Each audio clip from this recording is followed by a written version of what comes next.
Hi guys, it's Xanet. It's Friday and we're talking love, sex, and intimacy with Xanet. So what I really want to talk about today, as I put in my little subject matter, is what's going on with men right now, given the metoo, the whole metoo campaign. And it's a challenging subject because honestly, I am so glad that at the moment that I am living in a woman's body and not in a man's body. I think that it's very hard to be a man right now. And I see that in the conversations I'm having with men in my practice and amongst my friends. And I also taught a man's workshop last weekend where there were a dozen men or so, and there was a lot of conversation about what's actually happening to men in the whole conversation around Me Too. So I want to start by saying nobody is more pleased. Pleased is probably the wrong word. I guess what I want to say is I am completely thrilled that women feel empowered enough now, right? That the lock has, the floodgates have opened, that we no longer have to hold back in being able to talk about the experiences that we've had where there has been harassment and there has been abuse at the hands of both powerful men and ordinary men as well. That is a huge contribution and a huge forward movement in our world. And every woman, including myself, who has come forth, had needed a lot of courage to make their statement. And I have nothing but love and appreciation for all of those millions of women who have come forth.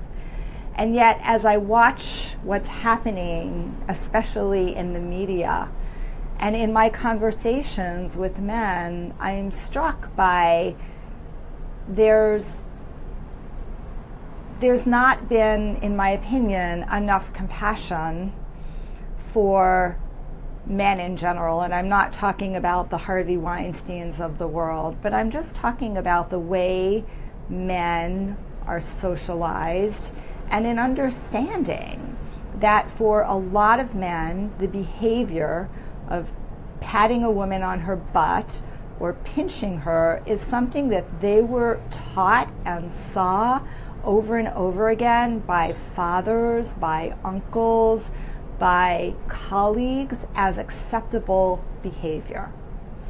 And we know that it's not acceptable behavior, it's unacceptable behavior. But honestly, I feel like men didn't know that back then, or not even back then. It was just the way in which they were socialized. And let's face it, socialization is incredibly powerful, right? The messages that we receive, the behavior that's modeled from our parents, from those that we look up to, is something that really sticks with us.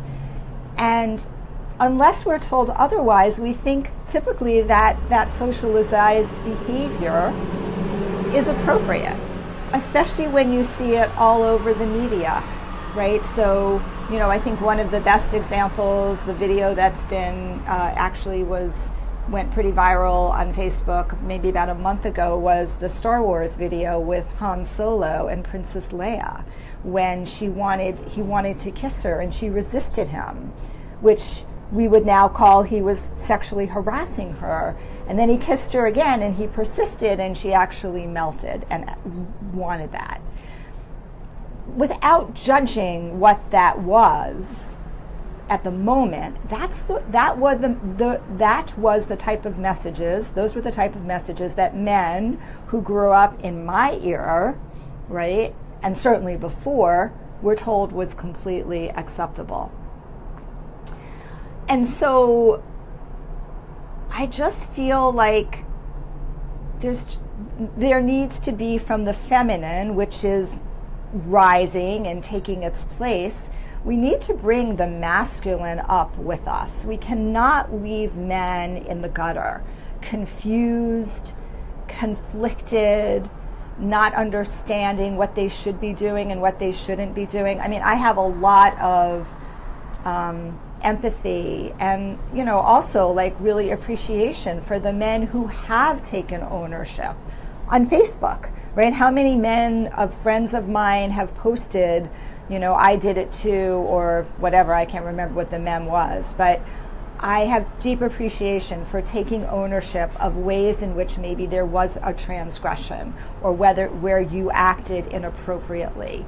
That's an important, huge step forward. But we as women also need to appreciate, acknowledge, have compassion, and try to stop judging so harshly. I've also seen some things on Facebook posts from women where I'm just like, wow, like, it's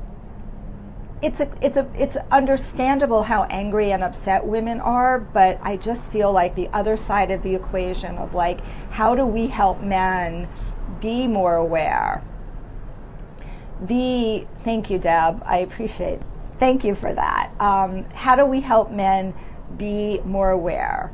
How do we help them be comfortable having conversations?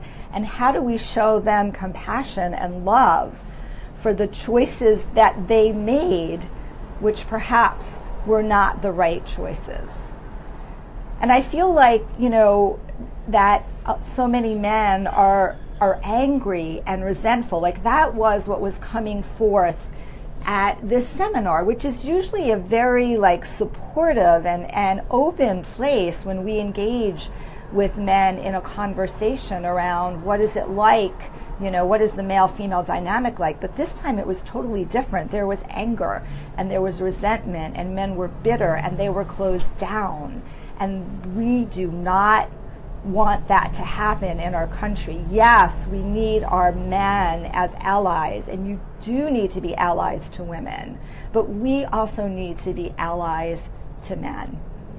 And this is really a message for the women out there and for my sisters. Like, let's be compassionate, because it's really freaking hard to be a man in today's society, especially to be a white man, and I see that as well, right? Men are feeling like everything is their fault. There's nothing that they can do right. And we have to acknowledge that. And we also have to acknowledge that this is a hard conversation to be having, and that what we need to do as women and as to men, because there are beautiful men, and I know this conversation is going on in men's groups, certainly in the Bay Area and around the country. And there are side conversations that are going on in the water cooler and on Reddit and in other places where men gather. Like, we need to, with compassion, help men understand how to engage in these conversations with them, help them relearn the patterns that they have learned for decades and seem to be totally socially acceptable. Because if we don't do that, the division between men and women are going to continue to grow rather than us coming together. So for the feminine to survive, for the feminine to thrive, and for the feminine to rise, we need to bring the masculine with us. That's the only way in which we can actually have an honest, a connected conversation and move us forward so that our children understand that that type of behavior is not acceptable, and they understand that we need to start having conversations around consent before something happens in a sexual manner, so that we can start to change things. So this is a little bit of a rant, but it's really been weighing on me because of the pain that I see that men are in, and the confusion. Like, just in my workshop, normally when we teach men how to initiate sexual activity and how to escalate, I'm not usually talking about a consent conversation. I'm usually helping them understand how to resonate and how to read women's body language. But the conversation has shifted. And now we're talking about, again, not something I normally did with my clients, especially those, but now certainly with those who are single and dating, like we need to really be clear about consent every step of the way, or at least having a conversation about how do you like consent to happen? How do you like escalation to happen? This is new territory. It's new ground for us, and men are really afraid. They're afraid that if they do something wrong, they're going to be called out on Facebook by name, or best case scenario, or slapped, or worst case scenario, they're going to be accused of sexual harassment. And so, I just want to put this out there. I mean, it's horrible for me to see people like Pulitzer Prize winners and past presidents, also being kind of shredded in the media for behavior that they were told was okay. Don't forget, they grew up in like the 1940s and 50s where Mad Men existed. And not that any of that behavior was acceptable, but that's what they learned. And it tears me up that that some of this is happening, and it doesn't feel okay for me. So I just wanted to express that. I'd love to hear what people think about this. I'd like to engage in conversations around this on my Facebook post, because it's an important conversation, and we need our men, to be with us, and we need to love them and give them compassion and kindness, and help them relearn some of the very bad behaviors that were modeled for them by fathers and grandfathers and uncles. That's it. I hope you all have a great day. And if this post is important to you or you really appreciated it, please share it so that other people can engage in this conversation. Bye.